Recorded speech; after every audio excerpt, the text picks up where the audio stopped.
जय हिंद दोस्तों। तो 160 क्वेश्चंस हमने इंडस्ट्रियल सेक्टर के कंप्लीट कर लिए थे। रेस्ट ऑफ द क्वेश्चंस हम नेक्स्ट 2 वीडियोस में कंप्लीट कर लेंगे। So let's start without wasting any further time.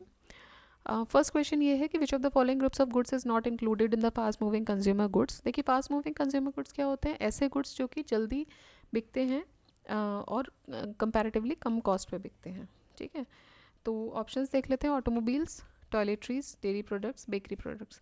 तो देखिए, ये 3 चीज़ें जो हैं, शैम्पू, सोप्स, मिल्क, चीज़, बिस्किट, ब्रेड, ये आपके डेली बेसिस पे कंज्यूम होते हैं। ठीक है, कार नहीं है ऐसा कि आप डेली खरीद रहे हैं, आज आपने खरीद लिया, अगले 2 महीने में फिर आपका मन किया तो आपने खरीद लिया। स्टॉक नहीं भरते हम लोग, इन चीज़ों का हम स्टॉक रखते हैं अपने घर में। ठीक है, तो ये आ जाते हैं आपके नॉन ड्यूरेबल आइटम्स भी इनको हम बोल सकते हैं। बाकी जो ऑटोमोबाइल्स है वो इसमें नहीं आएगा, तो इसका आंसर हो जाएगा A. So fast moving consumer goods are products that sell quickly at a relatively low price. They are generally non durable packaged consumer goods. They have low profit margins but more than half of the all consumer spending ये इन पे खर्च होता है। Beauty products and toiletries, dairy products, bakery etcetera ये fast moving consumer goods में आते हैं, जबकि ऑटोमोबाइल्स ये इसमें नहीं होते हैं, ये ड्यूरेबल गुड्स में आते हैं। नेक्स्ट क्वेश्चन देखते हैं। Match list 1 with list 2 and select the correct answer. List 1 में इंडस्ट्रीज हैं, लिस्ट 2 में इंडस्ट्रियल सेक्टर्स हैं। पर्ल फिशिंग इंडस्ट्री, तो पर्ल फिशिंग हो जाएगी ट्यूटिकोरिन में। ऑटोमोबाइल्स इंडस्ट्री आ जाएगी आपकी पुणे। देन शिप बिल्डिंग आ जाएगा आपका मोरमुगांव, और इंजीनियरिंग गुड्स आ जाएगा पिंजौर। ठीक है, Tuticorin, automobiles Pune, ship building Mormugao और engineering Pinjore. Next, which of the following modes of privatisation is the most comprehensive and complete. Most comprehensive और कंप्लीट मोड कौन सा है? Introduction of private capital in public sector, then contracting out management of public enterprises to the private sector. ठीक है, हम बात कर रहे हैं मोस्ट कॉम्प्रहेंसिव एंड कंप्लीट की बात कर रहे हैं। Transferring ownership and management to the workers, transferring ownership and management to the private sector. देखिए, transferring ownership and management to the private sector ये कॉम्प्रहेंसिव और कंप्लीट सेट ऑफ प्राइवेटाइजेशन है। ठीक है, तो जब आप पूरा करोगे तभी आप उसको प्राइवेटाइजेशन मानोगे। मैनेजमेंट तो हाथ में होना चाहिए, नहीं तो फिर क्या फ़ायदा है आपके, आप कुछ कर नहीं पा रहे, आपके हाथ बंधे हुए हैं। ठीक है, तो ओनरशिप और मैनेजमेंट दोनों ही जब प्राइवेट सेक्टर के हाथ में आते हैं तो उसको प्राइवेटाइजेशन बोला जाता है। Why is the government of India investing its equity in the central public sector enterprise (CPSEs)? The government intends to use the revenue earned from the disinvestment mainly to pay back the external debt. दूसरा है, the government no longer intends to retain the management control of CPSEs. ठीक है, so the government no longer intends to retain the management control of CPSEs. ये बात कर रहे हैं कि why is the government of India disinvesting its equity in CPSEs। तो इसका आंसर नीदर में आ जाएगा। देख लेते हैं। मेन ऑब्जेक्टिव जो है डिसइन्वेस्टमेंट का वो क्या है? To give participation to citizens in public sector enterprise, to maintain government control on management and retain majority share holding, that is 51% at least हो, क्योंकि 51% जिसके पास भी होगा वो उसका मेन हम बोलते हैं होल्डर रहेगा। To ensure better corporate governance in public sector enterprise. Amount obtain from disinvestment of public sector enterprise ये जाता है नेशनल इन्वेस्टमेंट फंड में, जो कि 2005 में बना था। इसका मेन ऑब्जेक्टिव है प्रोजेक्ट्स में इन्वेस्ट करना, जो कि सोशल सेक्टर के प्रोजेक्ट्स हैं खासकर। ठीक है, नेक्स्ट देखते हैं। असर्शन और रीजनिंग का क्वेश्चन है। Disinvestment is an integral part of liberalisation of economy in India. ठीक है, सही बात है, इंटीग्रल पार्ट है लिबरलाइजेशन का। लिबरलाइज करना मतलब आप फ्री हैंड देते हो कब थोड़ा बहुत। दूसरा है, the proceeds are being used according to stated policy. इसलिए नहीं है, ये असर्शन का मतलब क्या होता है? ये स्टेटमेंट जो है इसका रीज़न ये होना चाहिए, तो भाई इसलिए नहीं है, दोनों सही हैं। प्रोसीड्स जो होते हैं स्टेटेड पॉलिसी के हिसाब से ही वो करेंगे, बट इसलिए ये डिसइन्वेस्टमेंट इंटीग्रल पार्ट नहीं बनता है। Disinvestment is an integral part of economy in India which focused on the efforts required to be taken to curtail the fiscal burden of the state. कैसे? By reducing public sector borrowings। तो एक तो आपका public sector borings को कम करेगा और साथ ही में फिजिकल ऑस्टेरिटी भी लेकर आएगा। Its proceeds are being used according to the stated policy of the government. ठीक है, तो इसके जो प्रोसीड्स होंगे वो स्टेटेड पॉलिसी के तहत यूज़ होंगे। Government had constituted the NIF in November 2005 into which the proceeds from disinvestment of CPSEs were to be channelized.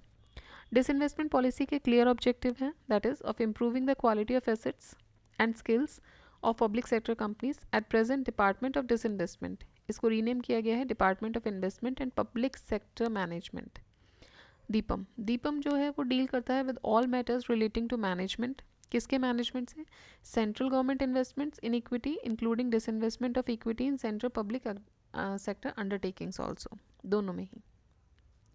There are four major areas of its work relates to strategic disinvestment, minority stake sales, asset monetization and capital restructuring. साथ ही साथ it also deals with all matters relating to sale of central government equity through offer for sale or private placement or any other mode in the erstwhile central public sector undertaking. DIPAM जो है it is working as one of the department under ministry of finance, तो DIPAM जो है वो किसके अंदर काम कर रहा है, मिनिस्ट्री ऑफ फाइनेंस के अंदर। Next is assertion and reason, the government is resorting to disinvestment of some public sector units. Reason ये है that public sector units have not generated enough employment opportunities. देखिए ऐसा तो नहीं है, पब्लिक सेक्टर यूनिट्स ने इनफ एम्प्लॉयमेंट अपॉर्चुनिटीज़ जनरेट नहीं की है तो गलत स्टेटमेंट है, तो ए सही हो जाता है। गवर्नमेंट जो है it is resorting to disinvestment क्योंकि इसमें एम्प्लॉयमेंट अपॉर्चुनिटीज़ नहीं, ऐसा नहीं है, गवर्नमेंट जो है वो कर रहा है as part of economic reforms, क्योंकि एलपीजी पॉलिसी आई थी 1991 में, उसके तहत हमें लिबरलाइज करना था, अपना मार्केट ओपन करना था प्राइवेट सेक्टर्स के लिए, इसलिए हो रहा था mainly due to reduce the fiscal deficit. ठीक है, जो फिस्कल बर्डन उस समय बढ़ गया था, जो to and bridge the revenue shortfall of the government. तो असर्शन सही है, रीज़न इसका सही नहीं है, बिकॉज ये नहीं बोला जा सकता है दैट पीएसयू ने एम्प्लॉयमेंट अपॉर्चुनिटीज़ जनरेट नहीं की हैं, बजाय इसके ये बोलना सही है कि पीएसयूज़ जो हैं उन्होंने इंपॉर्टेंट रोल निभाया इन generating the employment in the country. Studies have shown that PSUs have beaten the private sector in terms of employment growth in recent years.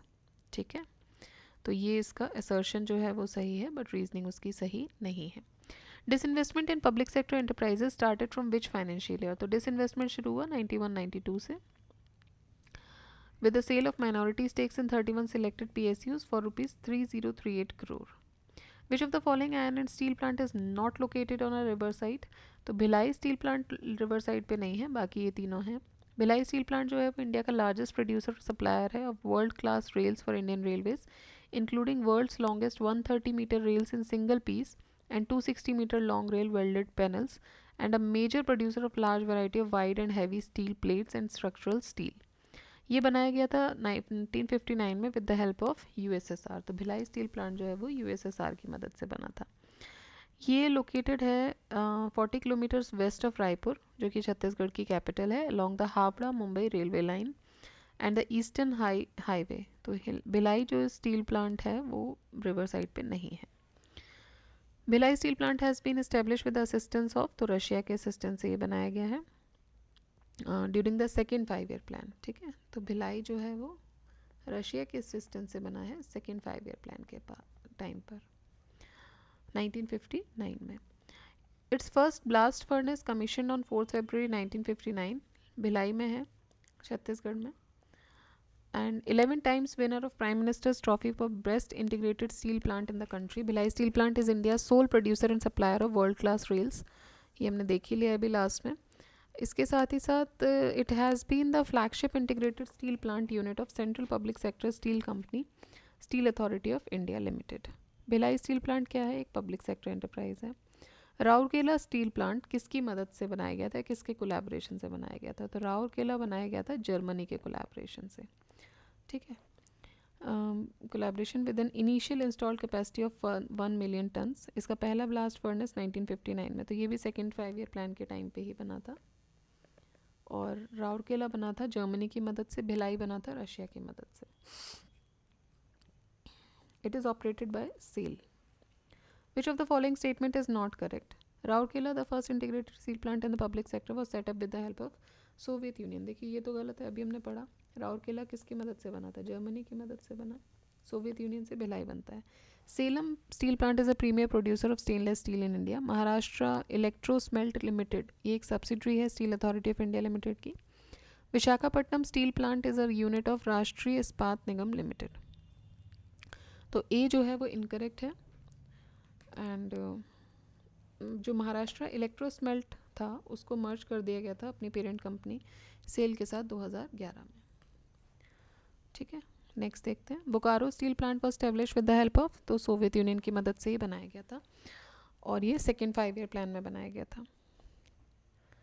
Sorry, Bokaro नहीं, भिलाई बनाया गया था। बोकारो भी सोवियत यूनियन से बनाया गया था बट वो सेकेंड 5 ईयर प्लान में था। और भिलाई, ये जो सॉरी मैं खुद ही कंफ्यूज हो गई, okay. Bhilai second 5 year plan में बनाया गया था with the help of USSR. Bokaro भी यूएसएसआर की मदद से ही बना था बट ये 1965 में बना था। ठीक है, ये फोर्थ इंटीग्रेटेड प्लांट है पब्लिक सेक्टर में, started taking shape in 1965 in the collaboration with USSR.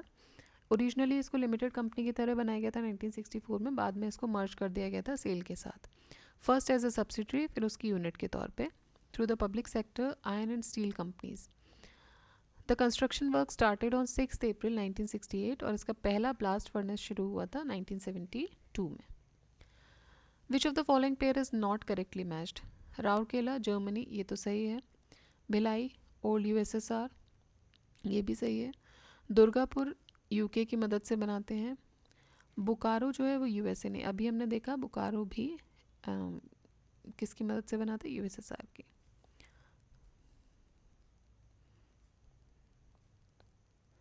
ठीक है, in collaboration with Soviet Union. So correctly matched pairs are as follows: Rourkela Germany, West Germany, Bhilai USSR, Durgapur UK. I think यहाँ इन्होंने गलत लिख दिया, USSR होना चाहिए। Next, match list 1 with list 2। Bhilai Chhattisgarh में है, बोकारो झारखंड में है, दुर्गापुर देखिए दुर्गापुर वेस्ट बंगाल में है, राउरकेला उड़ीसा में, ये गलत हो जाएंगे, तो 1 2 4 3 होना चाहिए इसका answer B. Which pair is not correctly matched? Project and company. So integrated steel plant at Jajpur, that is Odisha. Power plant at Jamnagar, SR Power. Nabinagar Power Plant, Bihar, Indian Railways. Kayam Kulam Power Plant, Kerala, National Thermal Power Corporation, NTPC. तो कौन सा correctly match नहीं है? तो integrated steel plant at Jajpur जो है वो steel authority of India के अंदर नहीं आता है। ये नीलांचल इस्पात निगम लिमिटेड का प्लांट है। Pairs of other options are correctly matched. Next is, where has the Indian Diamond Institute been located, established? Indian Diamond Institute बनाया गया सूरत में। ठीक है, Indian Diamond Institute जो है वो सूरत में है, गुजरात में, established in 1978 and IDI the most coveted institute in the field of diamonds. ठीक है, तो IDI जो है वो मोस्ट कोवेटेड इंस्टीट्यूट है in the field of diamonds and gems jewellery, सारे सभी चीज़ों के लिए। बाकी everything with in the campus under one roof, तो ये state of art school of learning programme है जिसमें सभी कुछ चीज़ें एक ही कैंपस के अंदर, एक ही छत के अंदर सिखाई जाती है। Foreign equity holding allowed in small sector in 1995-96 is, foreign equity कितनी थी उस समय? तो उस समय 24% थी।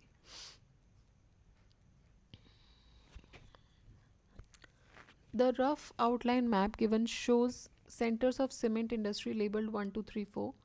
Match these centers with the following sets of names: Katni, Tirunelveli, सिक्का, Churk.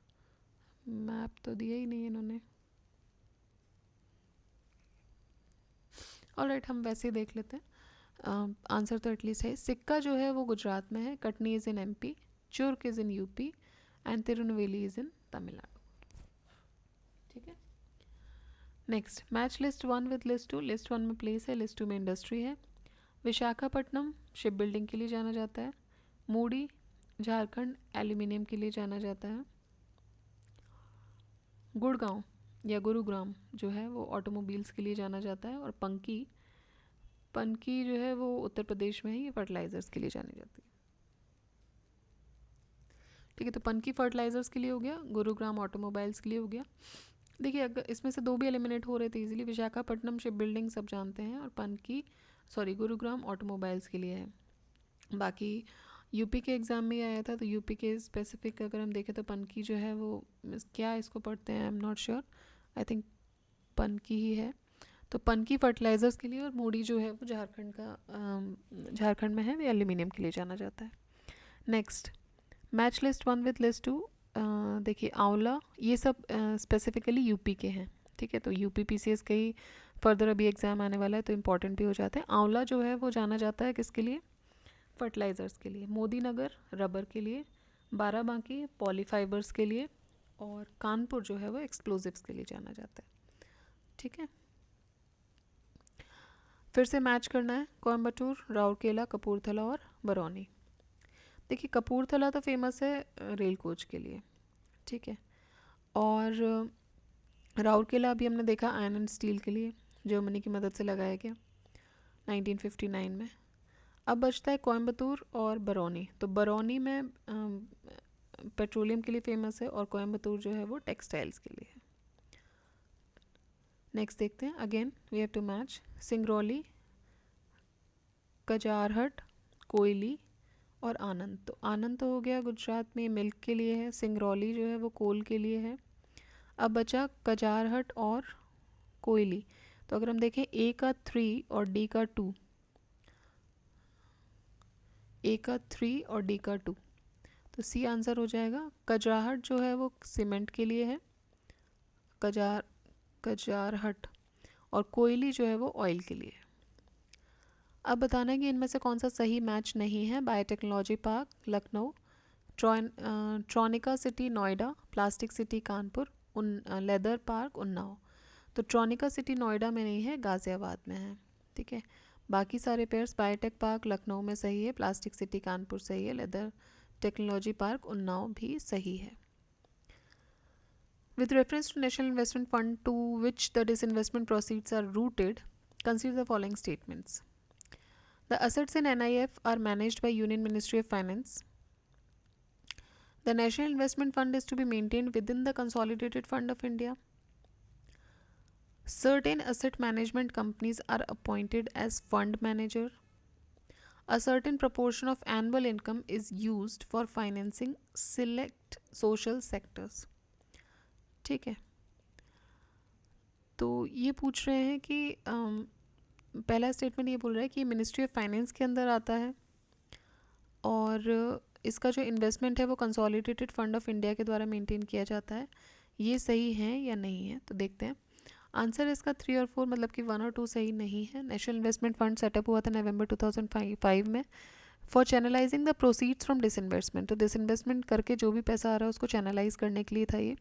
Corpus of NIF was to be permanent in nature, and NIF जो था वो प्रोफेशनली मैनेज किया जाता है to provide returns to the government without depleting the corpus, ठीक है। Selected public sector mutual funds, namely UTI Asset Management Company Limited, SBI Funds Management Private Limited, and LIC Mutual Fund Asset Company Limited, ये they are entrusted with the management of NIF corpus. As per this scheme, 75% जो annual income होती है NIF की वो use होती है for financing selected social sector schemes which promote education, health and employment. Residual 25% annual income जो होती है वो capital investment के लिए होती है of profitable and revival public sectors. तो 75% जो है वो सोशल सेक्टर को फाइनेंस करने के लिए लगती है, 25% उनमें लगती है जो प्रॉफिटेबल एरियाज होते हैं, ठीक है। आगे देखते हैं, which of the following are the purpose is to which national renewal fund has been setup. तो नेशनल रिन्यूअल फंड जो है वो सेटअप किया गया है to restructure the 6 small industries, ठीक है। रिन्यूअल फंड है, देखिए याद रखिएगा। तो 6 स्मॉल इंडस्ट्री मतलब कि जो अभी बीमारी अवस्था में है और छोटी इंडस्ट्रीज है उनको रीस्ट्रक्चर करने के लिए, to help workers likely to be displaced due to retrenchment in the process of industrial restructuring, उनको हेल्प करने के लिए जो रिट्रेंच हो सकते हैं। To modernise the existing industrial units, नहीं इसके लिए नहीं है, ये रिन्यूअल फंड है ये। To help refugees from Bangladesh, Sri Lanka et cetera, उसके लिए भी नहीं है। तो नेशनल रिन्यूअल फंड जो है वो सेटअप हुआ था फरवरी 1992 में सोशल सिक्योरिटी प्रोवाइड करने के लिए, to safeguard the interest of workers who may be affected by technological upgradation, modernisation and restructuring of industry. देखिए 91 में क्या हुआ था, LPG आया था, तो बहुत सारा चेंजेस मार्केट में आया अचानक से ना, प्राइवेटाइजेशन आ गया, तो बहुत चेंजेस आए। तो ये डर था कि भाई लेबर्स जो हैं उनको कहीं ना कहीं, जो मान लीजिए अनस्किल्ड लेबर्स हैं कुछ हैं, तो उनको रिट्रेंचमेंट हो सकती थी। और हुई भी है, तो वो टेक्नोलॉजिकल अपग्रेडेशन की वजह से कहीं उनको अफेक्ट ना हो, या मॉडर्नाइजेशन की वजह से, तो ये इसकी वजह से सिक यूनिट्स जो हैं वो क्लोज भी हो सकती हैं। तो इसके लिए सेटअप किया गया था एनआरएफ गवर्नमेंट के द्वारा, which provided for its operation for a limited period of time up to maximum of 10 years. Assistance from NRF had been provided to the voluntary retirement scheme and scheme of counseling, retraining, etc. of workers rationalized from the organized sector. VRS assistance had been made available to central public sector undertakings under NRF. Employees assistance centers had been set up to provide counseling and retaining of workers displaced due to closure retrenchment to facilitate their redeployment. ठीक है, तो ये NRF जो है वो किस लिए बनाया गया था, जिससे कि अगर अपग्रेडेशन की वजह से कोई लोग बाहर निकाले जाएं और जो सिक कंपनीज हो जाएंगी उन दोनों को रिवाइव करने के लिए.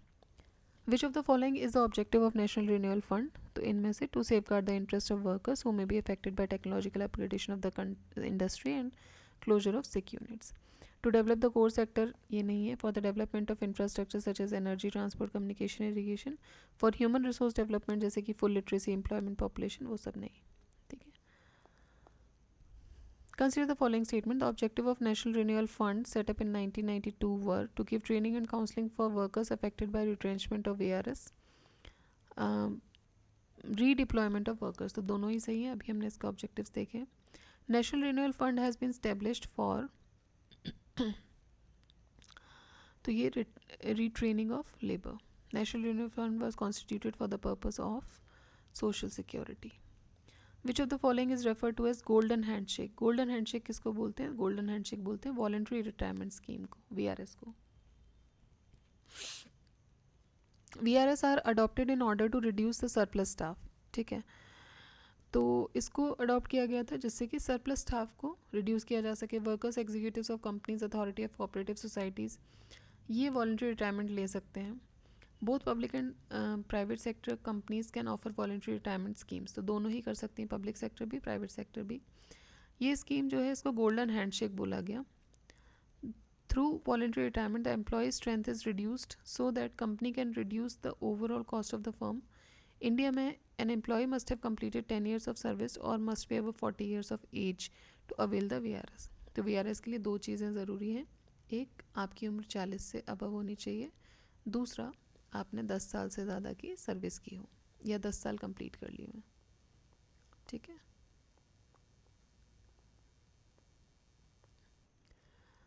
Next, golden handship scheme is related with, तो वॉलंटरी रिटायरमेंट से रिलेटेड है.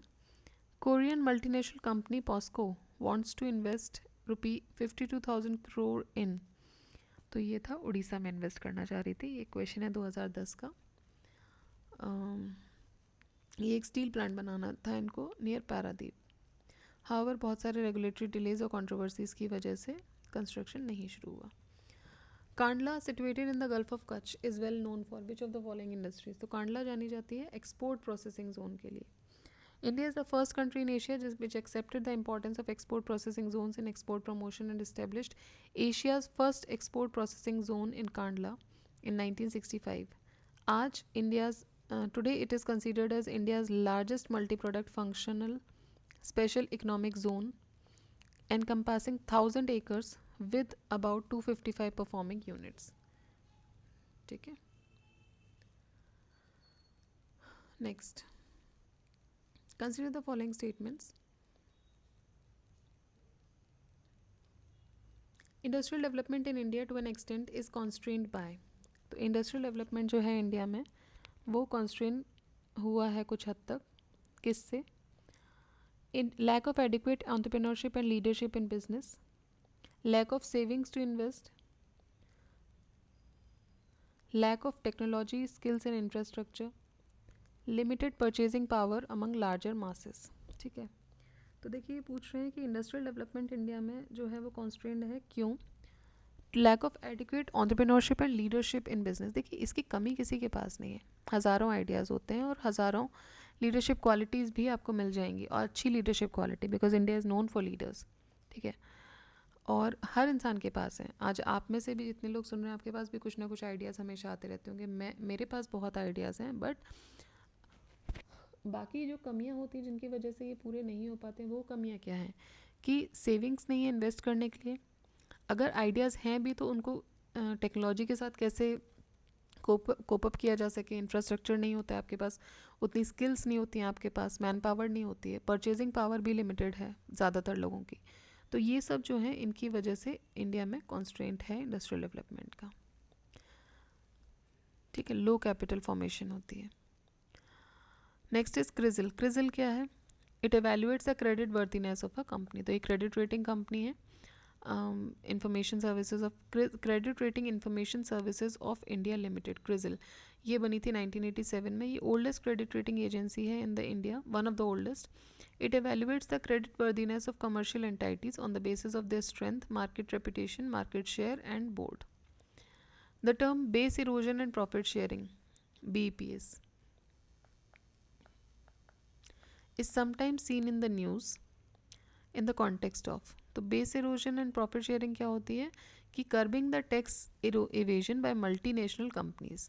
ठीक है, टैक्स एवेजन कर्ब करना MNCs के द्वारा। So BEPS refers to tax planning strategies used by multinational enterprises that exploit the gaps and mismatches in tax rule to make profit disappear for tax purpose or to shift profits to locations where there is a little or no activity but taxes are low। ठीक है, तो या तो यहाँ बचा लो कैसे भी, या फिर अपने जो प्रॉफिट्स हैं उनको ऐसी लोकेशंस पे ले जाओ जहाँ पे एक्टिविटीज़ बहुत कम है और टैक्सेस भी बहुत लो हैं, जिससे कि रिजल्टिंग इन लिटिल और no overall corporate tax being paid. तो कॉर्पोरेट टैक्स से बच जाते हैं इस बहाने। Developing countries higher reliance on corporate tax means they suffer from BEPS disproportionately. ठीक है, जो डेवलपिंग कंट्रीज़ हैं उनके रिलायंस कॉर्पोरेट टैक्स पे ज़्यादा है। तो अगर इस तरीके की चीज़ें हो रही हैं कि प्रॉफिट अपना या टैक्स बचाया जा रहा है, तो फिर वो BEPS से डिस्प्रपोर्शनेटली सफ़र हो रहे हैं। BEPS practices cost countries around, BEPS practices की वजह से कंट्री को $100 से 240 बिलियन का लॉस देखना पड़ता है annually. Working together with in OECD G20 inclusive framework on BEPS, 140 countries and jurisdiction are collaborating on implementation of 15 measures to tackle the tax avoidance, improve the coherence of international tax rules and ensure a more transparent tax environment। ठीक है, next देखते हैं। अ labour intensive industry is one. Labour intensive industry कौन सी होती है? जो कि employees मोर हैं, जो कि ज़्यादा हाथों को काम देती है। तो लेबर इंटेंसिव इंडस्ट्री कौन सी है? लेबर इंटेंसिव समझ ही आ रहा है ना नाम से। Requires hard manual labour, pays adequate wages to the labor, employs more hands, provides facilities to labor। So it refers to industry that requires a large amount of labor to produce its goods or services। In labor intensive industry, the cost associated with securing the necessary personnel outweigh the capital cost with regard to importance and volume। Labor intensive industries include restaurant, hotels, agriculture, mining as well as healthcare and caregiving। Next, which of the following groups is not co-partner of industrial relation? तो इनमें से कौन सा जो group है वो को partner नहीं है इंडस्ट्रियल रिलेशन का? Consumer and the organisation, workers and the organisation, managers and the organisation, state government and central government. तो इन ऑप्शंस में से कंज्यूमर और उनका ऑर्गेनाइजेशन जो है वो को पार्टनर नहीं है इंडस्ट्रियल रिलेशन का। ठीक है, while other three are co-partners of industrial relations। Next, the largest producer of sugar in India is। So largest producer of sugar India में कौन है? महाराष्ट्र है।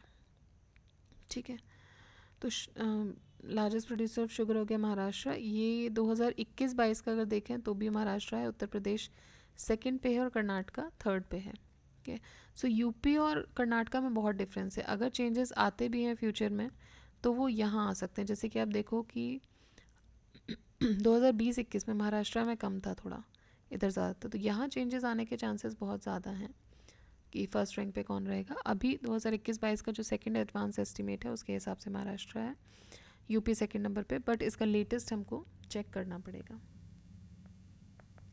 तो वो जब हम लिस्ट पढ़ेंगे उसमें हम देखते हैं कि मैक्सिमम प्रोडक्शंस वाली लिस्ट में देखेंगे। Next is sugar industry is mostly developed in which state? तो शुगर इंडस्ट्री यूपी में ज़्यादा डेवलप्ड है। UP is the leading sugar cane producing state in the country as per the first advance estimate of sugar production. It is the largest sugar producing state in India. President of sugar decontrol committee was, अब president कौन थे, तो सी रंगराजन थे. D control committee, ठीक है.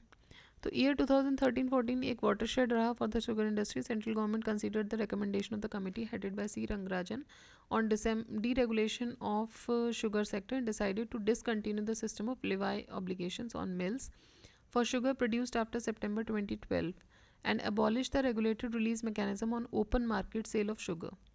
The deregulation of the sugar sector was undertaken to improve the financial health of sugar mills, enhance the cash flows, reduce inventory cost, and also result in timely payment of cane price to the sugarcane farmers. The recommendation of the committee relating to cane area reservation, minimum distance criteria, and adoption of cane price formula have been left to states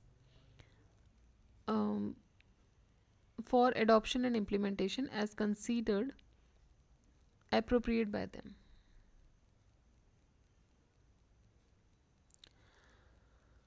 ठीक है. Next देखते हैं विच pair is not correctly matched. Katni paper, देखिए कटनी जो है वो जाना जाता है सीमेंट के लिए, तो पेपर के लिए नहीं है. Surat cotton textile, Churk cement industry, Ludhiana hosiery. Next है match list 1 with list 2. List 1 में इंडस्ट्री है, लिस्ट 2 में प्रोडक्शन सेंटर्स हैं. Jute products, jute products, silk textile, then woollen hosiery, ठीक है, और वुलन कारपेट. तो देखिए दो तो पहले एलिमिनेट कर दो. हॉजरी जो सर्दियों वाले कपड़े हैं, हॉजरीज हैं, ये सब लुधियाना के फेमस हैं. और कारपेट की बात करेंगे तो भदोई. ठीक. अब देखते हैं जूट प्रोडक्ट्स और सिल्क टेक्सटाइल. तो जूट प्रोडक्ट्स टीटागढ़ के फेमस हैं और सिल्क टेक्सटाइल के लिए बेंगलोर जाना जाएगा. Next question. Hindalco, an aluminium factory located at Renukoot, owes its site basically to. So it owes its site basically to abundant supply of electricity. It was commissioned in 1962 with initially one pot line and smelter of 20,000 TPA capacity. 1967 में हिंडाल्को ने establish किया था captive power plant at Renu Sagar in 840 megawatt, the first captive power plant CPP for aluminium industry in India.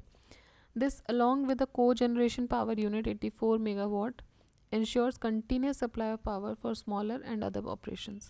Option B इसमें correct हो जाता है. Next देखते हैं. Which of the following states enjoys ideal conditions for the development of petrochemical industries? तो petrochemical industries के लिए ideal जो कौन सा स्टेट है जो ideal conditions enjoy करता है, तो वो है गुजरात. ठीक है. It is one of the fastest growing sectors in states economy and is the leader in the production of chemical and allied products in India. Government support world class infrastructure, strategic location, availability of skilled workforce and raw materials makes Gujarat a preferred location for petrochemical industries. And Gujarat's chemical and petrochemical industry comprises of about 500 large and medium scale industrial units, about 16,000 of small scale industrial units and other factory units. ठीक है. और आज हमने current affairs में भी देखा था कि गुजरात जो है वो सोलर पावर के मामले में भी 53% उसने उसका शेयर है पूरे देश में. ऑलराइट. नेक्स्ट देखते हैं assertion and reasoning question. So assertion और रीजनिंग बोलता है कि कोस्टल गुजरात जो है it has been called an industrial workshop. Reason ये है it is dotted with manufacturing units of textile and pharmaceuticals and petrochemicals. तो दोनों ही सही हैं. इंडस्ट्रियल वर्कशॉप बोला जाता है in coastal Gujarat cities like Porbandar, Jamnagar, Surat, Bhavnagar, Dwarka, Vadodara et cetera. ये हाईली डेवलप्ड है in terms of industries. A large number of manufacturing plants and of textiles and garments, pharmaceuticals and petrochemicals et cetera, ये सब यहाँ पर हैं. The discovery of oil and gas in Gujarat has played a pivotal role in setting up of petroleum refineries, fertilizer plants and petrochemical complexes in the coastal Gujarat. तो इसी के साथ assertion और रीज़न दोनों ही सही हो जाते हैं. The participation of labours in management means the participation in shares, participation in policy decision making, dividend या पार्टिसिपेशन इन प्रोडक्शन. तो देखिए पार्टिसिपेशन ऑफ लेबरर्स का मतलब ये हुआ कि वो पॉलिसी डिसीजन मेकिंग में पार्टिसिपेट कर सकते हैं. Non-managerial employees refers to participation of non-managerial employees in the decision making process. Workers participation gives employees the mental and psychological satisfaction and thereby उनकी इन्वॉल्वमेंट जो है वो बढ़ती है. Workers participation management is the most accepted principle of industrial relation in modern industry throughout the world और India में भी. In the words of Keith Davis, participation is a mental emotional involvement of a person in a group situation which encourages to contribute to group goals or objectives and share the responsibilities. Next देखते हैं, which of the following industrial towns is located on the छोटा नागपुर प्लेटो. तो छोटा नागपुर प्लेटो पे कौन से industrial towns located हैं? तो रांची है. Chota Nagpur plateau is a plateau in the eastern India which covers much of Jharkhand state as well as adjacent parts of Bihar, Orissa, West Bengal and Chhattisgarh. Ranchi is one of the major industrial cities of eastern India and located in the region called Ruhr of India, Chota Nagpur, making it an ideal place for mineral-based industries whereby mainly HEC, Heavy Engineering Corporation, Steel Authority of India, Mecon, etc. have factories. ठीक है, तो ये eastern India Ranchi में located है. Dewas is famous for, Dewas famous है currency notes print करने के लिए.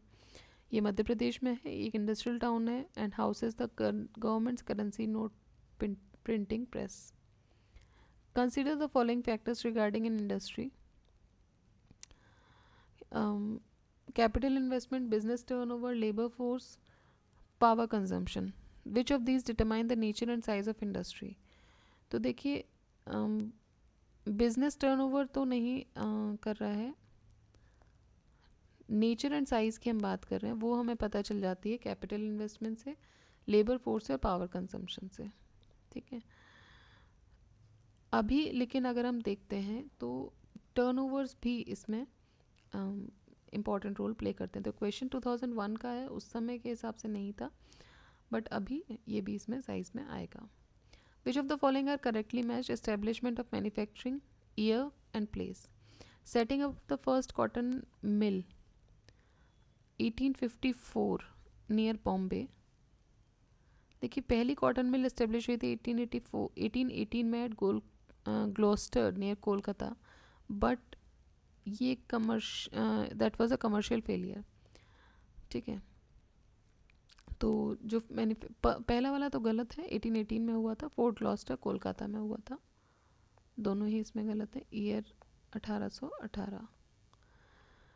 Manufacture of the first machine made paper 1870, 1870 में कैलकाटा के पास. And setting up of the first cement industry ये 1904 में हुआ था, मद्रास. सो 2 and 3 इसमें सही है. एक्सप्लेनेशन देख लेते हैं. Second cotton mill in India was establish by KG and Dabur in 1854 and was named Bombay spinning and weaving company. तो ये जो इन्फॉर्मेशन दी है सेकेंड की दी है, फर्स्ट जो था वो कैलकाटा में था 1818 में. The first mill for machine made paper was established in Bally near Calcutta in 1870, although this company went in to liquidation in 1905. Although this company the possibilities of paper industry were fully demonstrated and the lead was followed by more hardy successes. The first cement factory was installed near Madras in 1904 by South India Industry Limited, and then onwards a number of factories manufacturing cement were started. Consider the following events and arrange these in chronological order. Development of sugar industry by Indians. Starting of first jute mill in Rishra. ठीक है, तो ये इसको first बोल रहे हैं, second chronology से ही है. थर्ड देखते हैं, production of steel in India for the first time and starting of first textile mill in Bombay, ये थर्ड पे आएगा और ये फोर्थ पे आएगा. एक बार एक्सप्लेनेशन देख लेते हैं.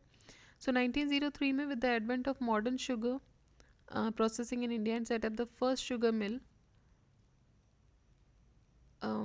United Province Sugar Company at Pratappur, Deoria. In mid-1920s, a number of sugar mills sprang up in UP and Bihar. 1930-31 तक 29 sugar factories जो हैं वो लग चुकी थी, producing 1 lakh metric ton of sugar.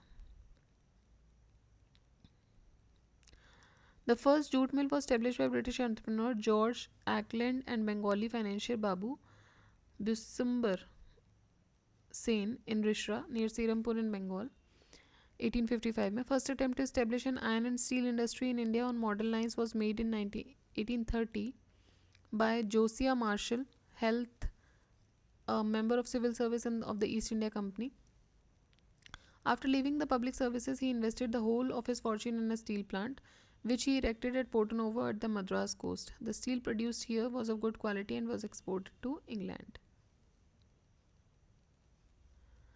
Then Bombay Spinning and Weaving Company, a पहली cotton mill थी to be established in Bombay, India on 7 July 1854 at Tardeo by Kauski, Nanabhoy Davar and his associates. ठीक है, तो जो भी chronology है वो सही दी गई है ए में 1 2 4 3. नेक्स्ट देखते हैं एंटरप्राइजेस और इंडस्ट्रियल गुड्स. इनमें से कौन सा सही मैच है वो हमें देखना है. VSNL, मुंद्रा सीज, CMC लिमिटेड और IPCL. ठीक है, तो इसमें से बताना है कौन से करेक्टली मैच्ड हैं. तो VSNL तो गलत हो जाता है क्योंकि ये टाटा का है. ठीक है, मतलब अभी इसको टाटा कम्युनिकेशंस बोलते हैं और ये उस समय जो है ओनरशिप में था department of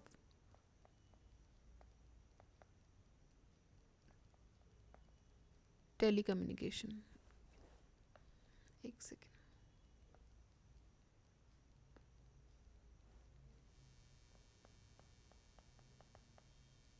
department of telecommunication.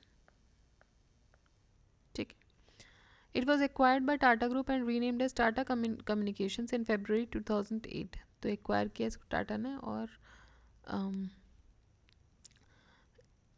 इसको रीनेम किया टाटा कम्युनिकेशंस इन February 2008.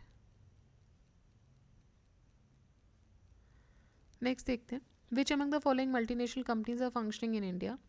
इनमें से कौन सी मल्टीनेशनल कंपनी इंडिया में काम कर रही है. Hindustan Unilever limited HUL, Samsung corporation, Guest Keen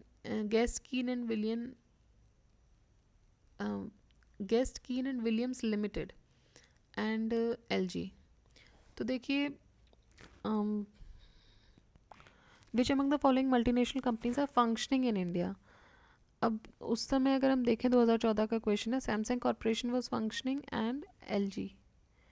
So Samsung Corporation and LG both are multinational companies and functioning in India, while Hindustan Unilever is an Indian consumer goods producer whose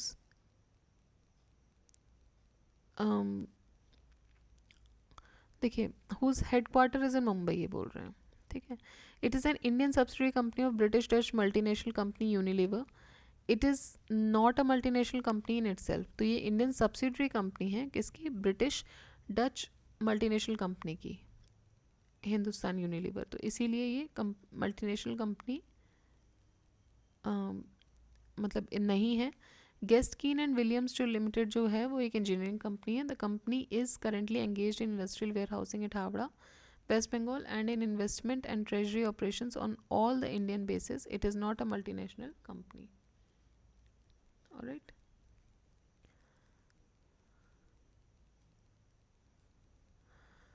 next देखते हैं consider the following pairs. Automobile manufacturer headquarters. BMW AG, देखिए इनके headquarter देख लेते हैं. BMW AG का Germany में है. डेलमार AG का है ब्रिटेन में, वेस्ट मिडलैंड्स, कोवेंट्री. रेनॉ का है फ्रांस में और वोक्सवैगन का है जर्मनी में. नेक्स्ट क्वेश्चन देखते हैं. असर्शन रीजनिंग का क्वेश्चन है. Information technology is fast becoming a very important field of activity in India. Software is one of the major exports of the country and India has a very strong base in hardware.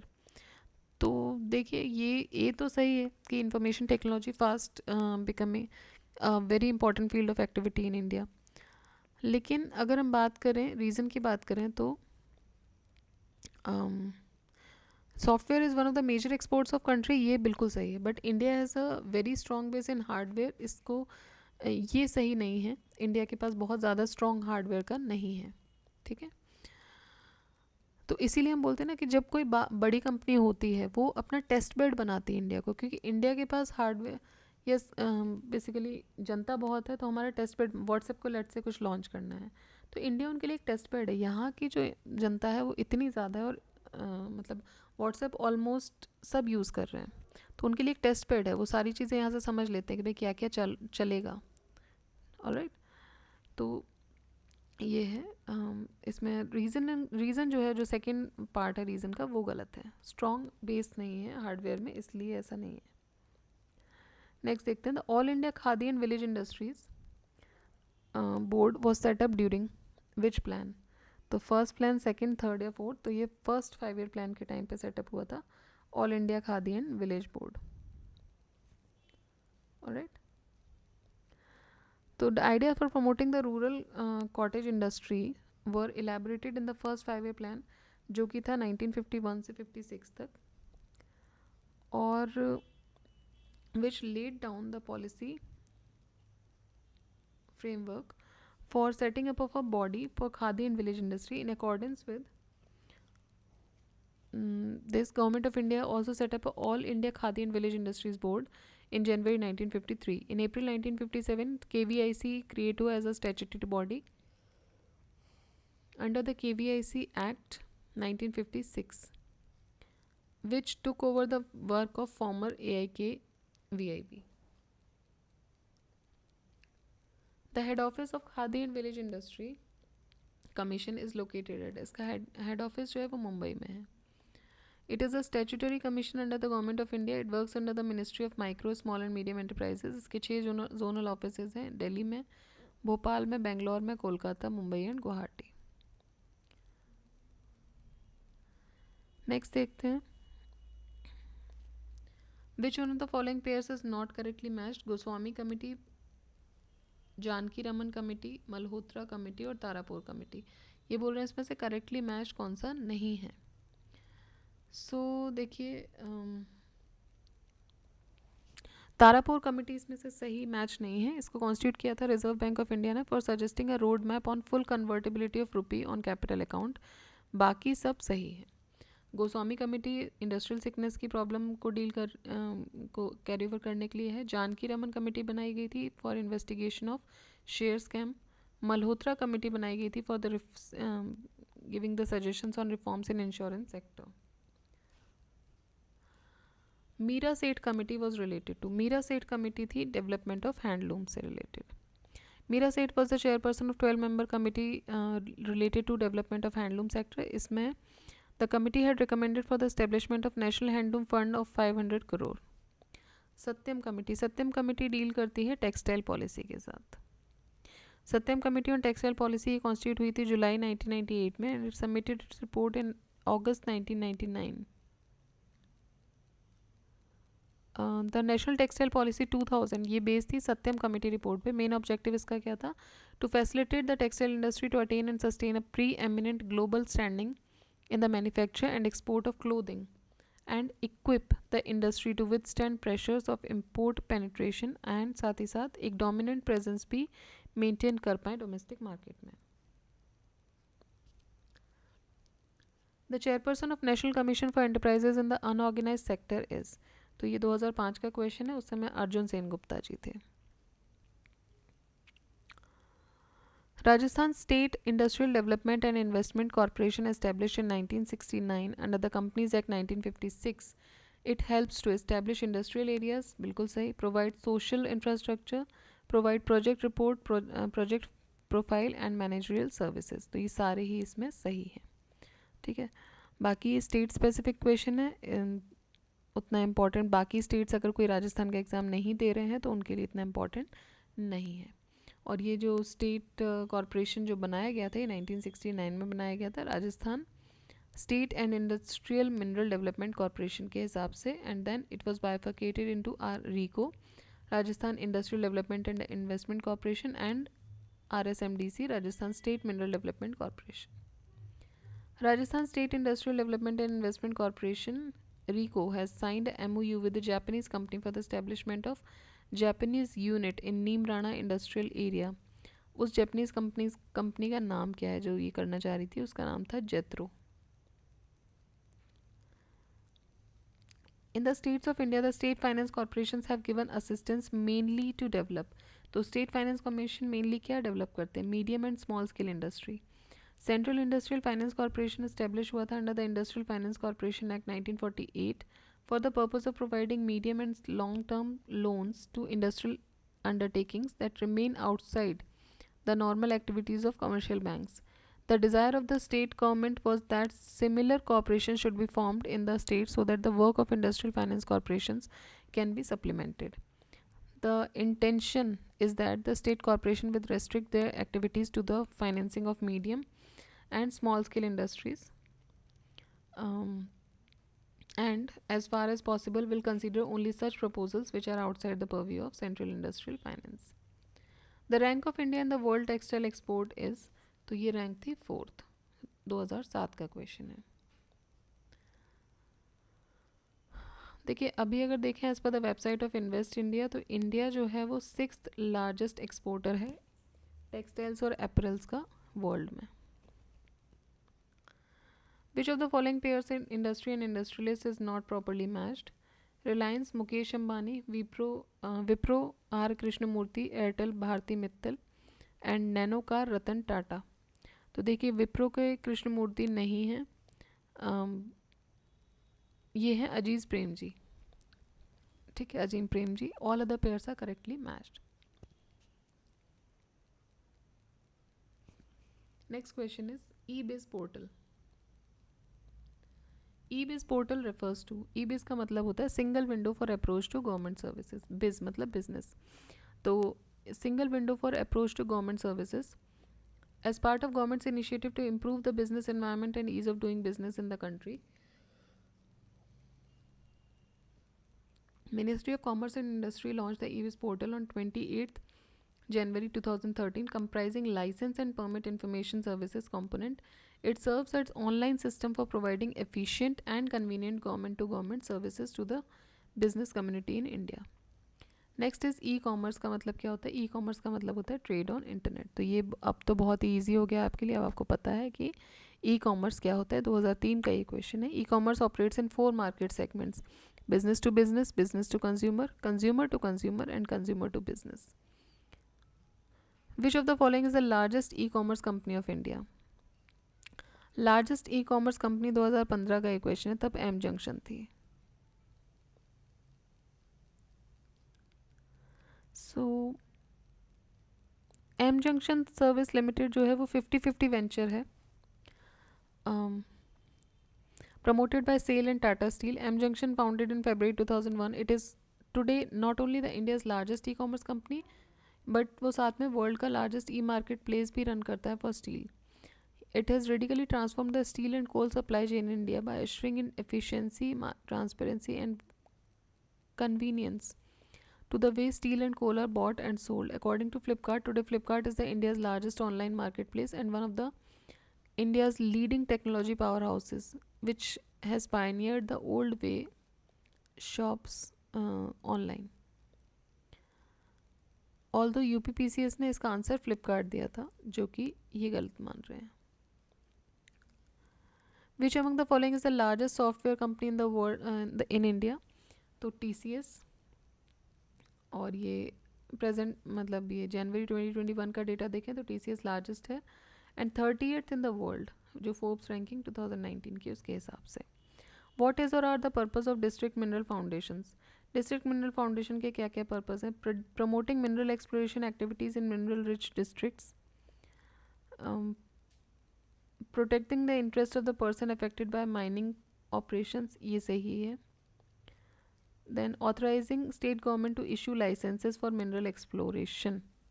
तो देखिए district mineral foundation जो है वो एक trust है जो कि setup किया गया है as a non profit body in those districts affected by mining works to work for the interest and benefits of persons and areas affected by mining related operations. It is funded through contributions from miners. Its manner of operation comes under the jurisdiction of relevant state government. Setting up of a DMF, District Mineral Foundation, in all districts of the country affected by mining related to was mandated through Mines and Minerals Act 2015. 16 सितंबर 2015 को central government ने notification issue किया था directing states to set up the DMFs. ठीक है, तो 16 सितंबर 2015 को ये डायरेक्शंस आए थे कि DMFs को सेटअप किया जाना चाहिए. नेक्स्ट देखते हैं. The term domestic content requirement is sometimes seen in the news. Domestic content requirement ये न्यूज़ में देखा गया है with reference to developing solar power production in our country, granting licenses to foreign TV channels, exporting our food products to other countries, permitting foreign educational institutions to set up their companies in our country. तो ये जो है ये है developing solar power production in our country. ठीक है. Domestic content requirement category was instituted in the Jawaharlal Nehru National Solar Mission from the beginning of 2010 in an effort to create a healthy and robust indigenous manufacturing base and to elevate India's status as a solar hub. US companies contended that India's solar mission gives preference to the procurement of solar panels with Indian content, and this is one type of non-tariff barrier. September 2016, WTO ruled in their favor, saying that DCR violates the national treatment principle of WTO, which prohibits discrimination between imported and domestically produced goods with respect to internal taxation or other domestic regulations. Then last question for the day is, with reference to Indian Renewable Energy Development Agency Limited, IRDA, which of the following statement is or are correct? It is a public limited government company. It is a non-banking financial company. तो IRDA के बारे में आपको बताना है कि ये दोनों ही सही है. पब्लिक लिमिटेड गवर्नमेंट कंपनी है और ये नॉन बैंकिंग फाइनेंशियल कंपनी भी है. ये एक मिनी रत्ना है कैटेगरी 1 की under the administrative control of ministry of non renewable energy. IRDA एक पब्लिक लिमिटेड गवर्नमेंट कंपनी है जो कि इस्टेब्लिश हुई थी एक नॉन बैंकिंग फाइनेंशियल इंस्टीट्यूशन के तौर पे 1987 में. ठीक है. NBFC के तौर पे ये बनी थी 1987 में. Engaged in promoting, developing and extending the financial services to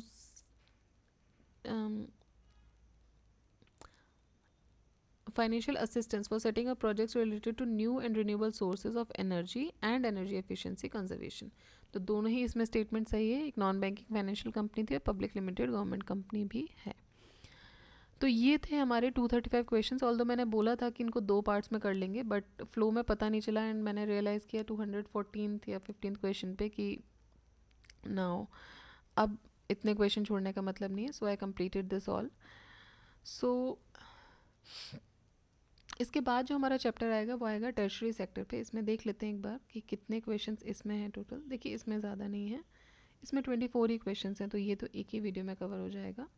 और उसके बाद fiscal policy and revenue.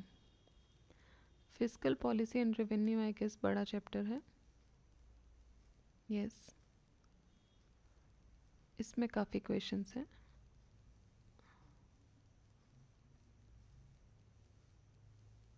Okay इसमें हैं आपके 251. तो देखते हैं अगर पहले तो इसके बाद चैप्टर 6 करेंगे फिर देखते हैं. कोशिश करेंगे इसको 5 वीडियोस में डाला जाए या 4 में. तो इसी के साथ हम ये चैप्टर अपना ख़त्म करते हैं आज 4th चैप्टर. अब हम स्टार्ट करेंगे अपना नेक्स्ट टर्शरी सेक्टर. राइट. तब तक आप लोग कंटिन्यूसली रिवाइज़ करते रहिए. अभी टाइम बहुत कम बचा है. कंटिन्यू आपको रिवाइज़ करना है एंड कंटिन्यू पढ़ते जाना है. So keep revising. Study well. जय हिंद. जय भारत.